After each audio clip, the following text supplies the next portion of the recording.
Jumpa lagi dengan channel Alim Suzuki.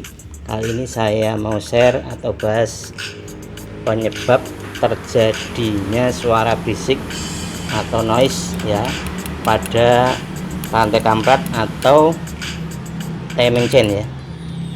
Oke, sebelum kita bahas lebih lanjut ya, bahwa mekanisme katup itu sumber putarannya berasal dari poros engkol ya, dan ditransfer ke poros knock atau camshaft ini ya, melalui sebuah rantai ya, ini rantai. Nah,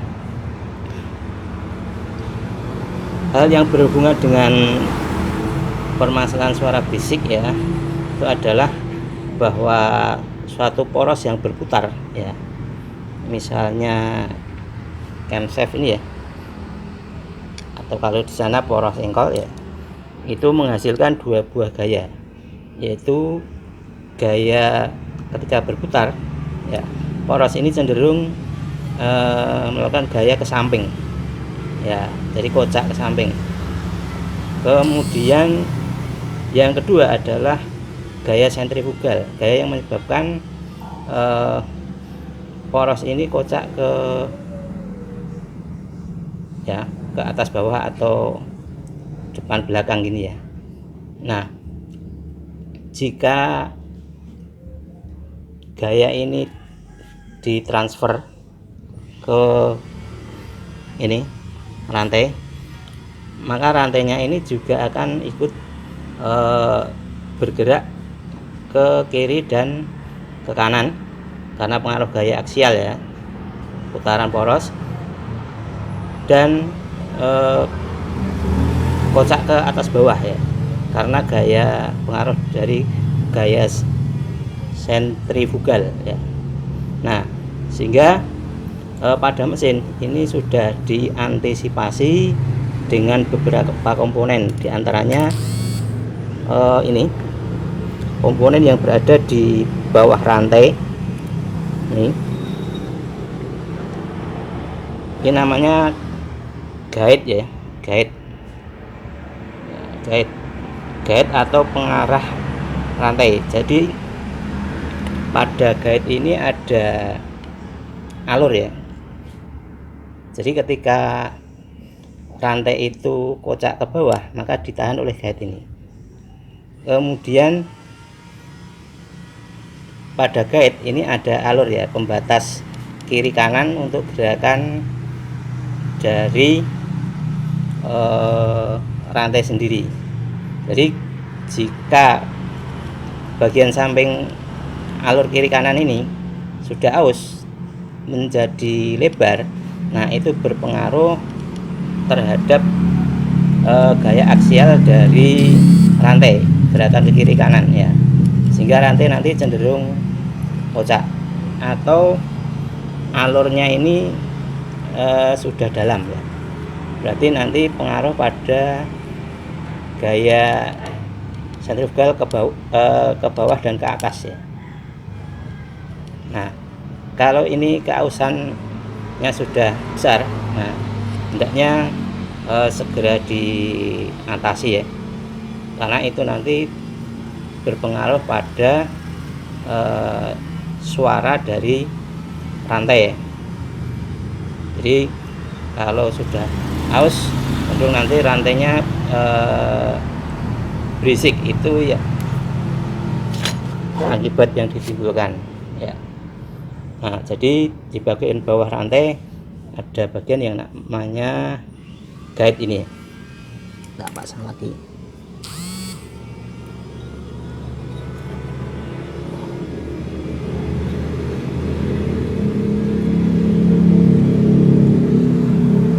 Kemudian ya,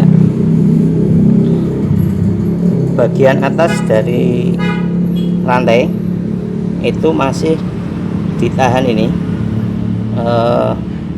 dengan yang namanya tensioner. Jadi kalau bagian atas itu namanya tensioner, yang bawah itu namanya guide ya. Nah, sebenarnya fungsinya sama ya.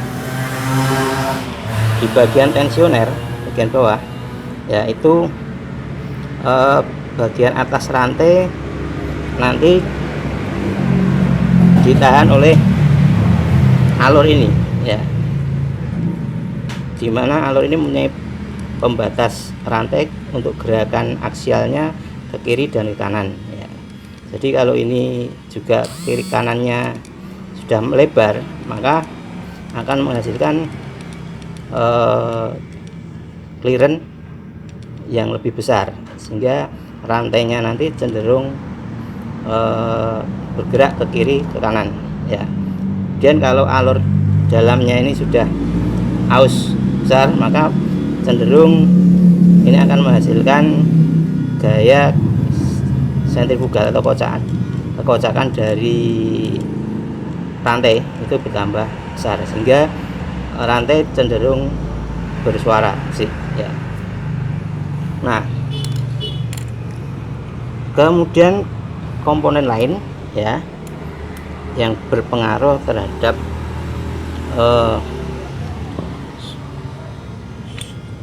rantai, yaitu ini yang namanya tensioner adjuster. Nah, tensioner adjuster ini berfungsi untuk ini, menekan rantai melalui ini tensioner ya. Jadi ini bekas penekanannya. Nah, jadi fungsi dari tensioner adjuster itu menekan tensioner, dan tensioner ini nanti akan menekan rantai. Nah, menekan rantai ini sehingga akan mengatur ketegangannya secara otomatis. Jadi ini tensioner adjuster ini untuk mengatur ketegangan rantai. Nah, mengapa rantai ini perlu diatur ketegangannya? Jadi kalau rantai ini ketegangannya dimatikan ya, ini akan mengakibatkan rantai putus ya. Jadi karena rantai itu ketika posisi kompresi dengan posisi buang itu ketegangannya beda. Jadi kalau posisi top ya, atau salah satunya top kompresi juga top buang, itu rantainya kendor ya, posisinya kendor. Kalau pas buang, jadi pembuangan, itu posisi rantainya kencang. Sehingga untuk mengantisipasi dua keadaan itu,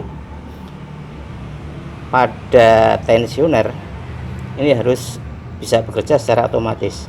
Jadi harus punya clearance ya. Jadi ini bisa ada clearance-nya ini.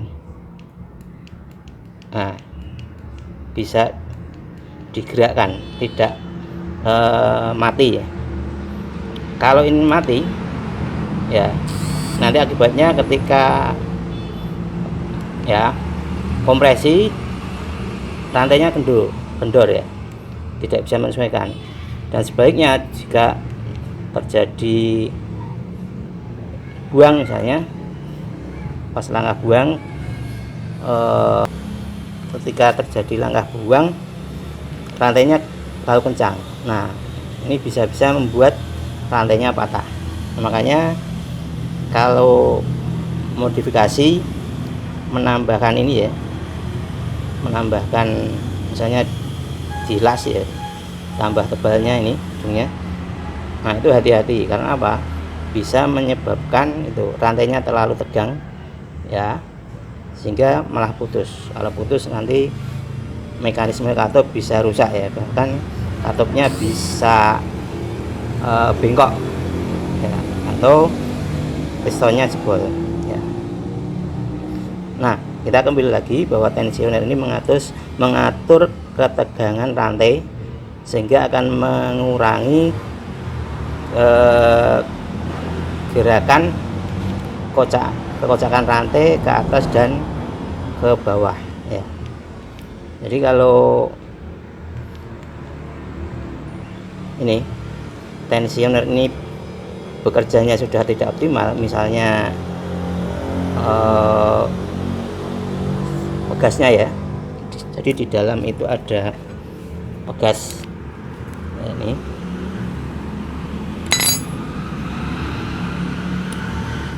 jadi kalau pegasnya ini sudah lemah ya, maka kerja dari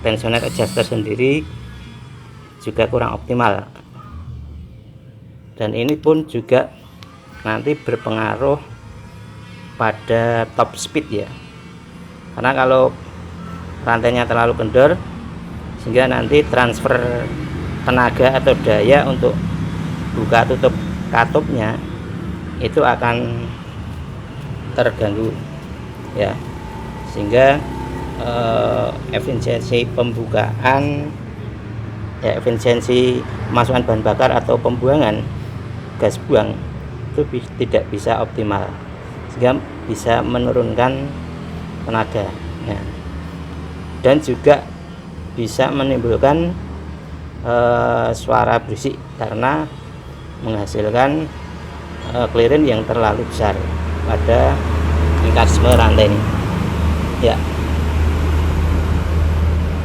Nah, bisa juga ini ya, suara berisik itu diakibatkan memang rantainya dia sudah bertambah panjang ya, tambah panjang. Jadi faktor suara berisik ya, gemericik ya, itu bisa guide yang bermasalah, bisa tensioner, bisa juga tensioner adjuster. Nah, kita lanjut ke poros knot ya. Jadi kalau rantainya kendor ya, itu bisa menyebabkan ini maaf, kalau misalnya guide-nya atau tensionernya bermasalah, bisa menyebabkan ini camshaft ini juga goyang ya. Kalau goyang nanti penyakitnya merembet ya, tanya pada lakernya ini juga ikut cepat kocak ya, karena sering digoyang-goyang ke kiri kanan ya, dan goyangannya terlalu besar. Dan ini pun bagian ini bisa ini menggesek tutupnya ini ya. Jadi kalau di sini tutupnya itu ada goresan ya, itu perlu Anda curigai ya, bahwa bagian mekanisme katup rantai ya itu sedang bermasalah, maka harus segera diperiksa ya. Jadi kesimpulannya ya, bahwa terjadinya suara berisik itu adalah karena terjadinya clearance yang terlalu besar pada rantai ya, bisa disebabkan karena guide-nya sudah aus atau bermasalah, tensionernya aus, atau tensioner adjuster, atau justru komponen bisa komponen ini camshaft sendiri, atau bagian poros engkolnya memang sudah kocak ya. Oke,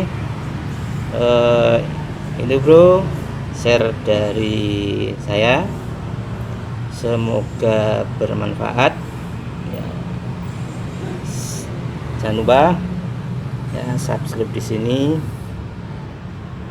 like dan share ke teman-teman. See you.